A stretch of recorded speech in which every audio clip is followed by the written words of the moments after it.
दुसरे चरण संतांचे आज अतिशय प्रसन्न अशा वातावरणामध्ये पिंपळा या गावामध्ये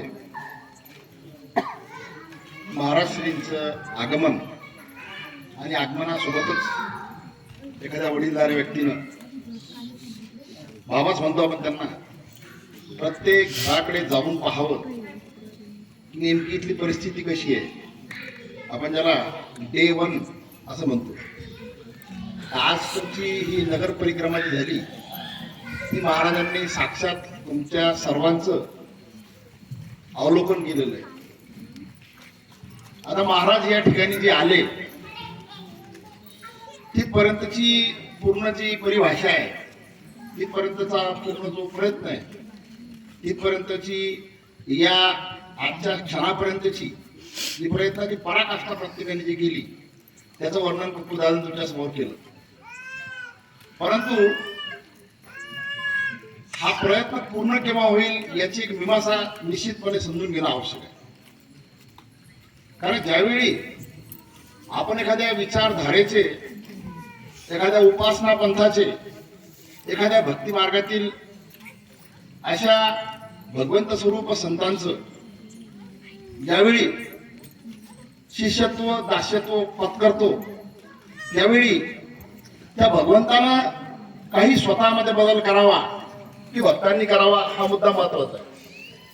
मी आल्यापासून तुम्हाला सर्वांना सांगून होतो, या दोन्ही फोटोग्राफरला मी सांगितलं आणि माझा स्वतःचा अनुभव आहे म्हणून तुम्ही लक्षात ठेवा. ऐकू नगर परिक्रमेत भगवंत सर्व गावामध्ये फिरत असताना तुम्ही त्यांचा प्रतिष्ठापना होण्यापूर्वीचा हा जो चेहरा आहे त्याचा प्रत्येकाने एक क्लोजअप फोटो काढून ठेवायचा.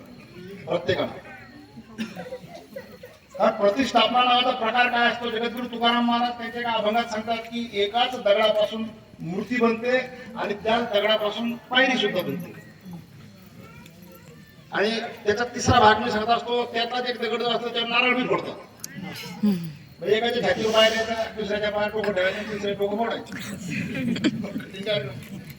करतो. आता हा सुद्धा जो आहे ना इथपर्यंत पोहोचला, हा तुमच्या माझ्यापर्यंत तुमच्या आमच्या भक्तीला अंकुर येऊन हा भगवंत इथं पोहोचला. पण अंकुर जे आपण मुळात शेतकरी सगळे ऊन किती तप्त आपल्याला माहित आहे. म्हणजे या अंकुराचं संवर्धन करण्याकरता तुम्हाला मला जी आंतरिक भक्तीला त्याचं सिंचन करणं आवश्यक आहे. त्या म्हणतात प्राणप्रतिष्ठा. म्हणून हा फोटो लक्षात ठेवा. आज हा फोटो जो आहे हा निर्विकार आहे. फोटो आज निर्विकार आहे.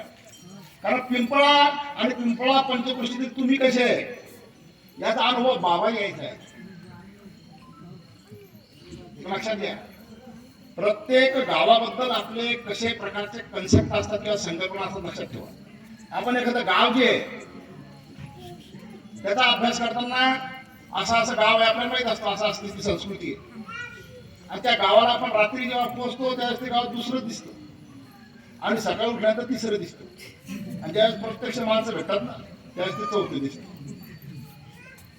आता गजानन महाराजांना तुमचा माझा असा अनुभव आहे ना.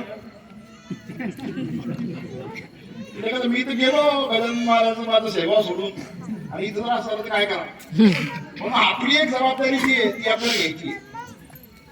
त्या जबाबदारीचं विश्लेषण मला करायचंय. कारण कसं माहितीये का की ज्यावेळेस आपण एखादं अधिष्ठान स्वीकारतो, तुकाराम महाराज सांगतात जेथे कीर्तन करावे तेथे अन्न न सेवावे. माता महाराज लोकांचं काय करायचं आणि घेती ते नरक जाती मग पाकिटाचं काय करायचं. म्हणजे हा तो विरोधाभास आहे. त्याच्यामुळे काय होणार म्हणजे का पावित्र्य संप्रदायाचं आणि संप्रदायात असणाऱ्या एकंदरच विचारधारेचं बिघडून राहतो. पण तो काळाचा महिमा असतो. कारण तशा परिस्थितीत सुद्धा काही लोक तो भाव मनाशी घेऊन चालतात. म्हणून ज्यावेळी तुमच्याकडे भगवंताचं आगमन झालं त्यावेळेस एक सोय झाली की नलगे सायास जावे वनांतरा. आम्हाला सेवा वनांतर म्हणू. नलगे सायास जावे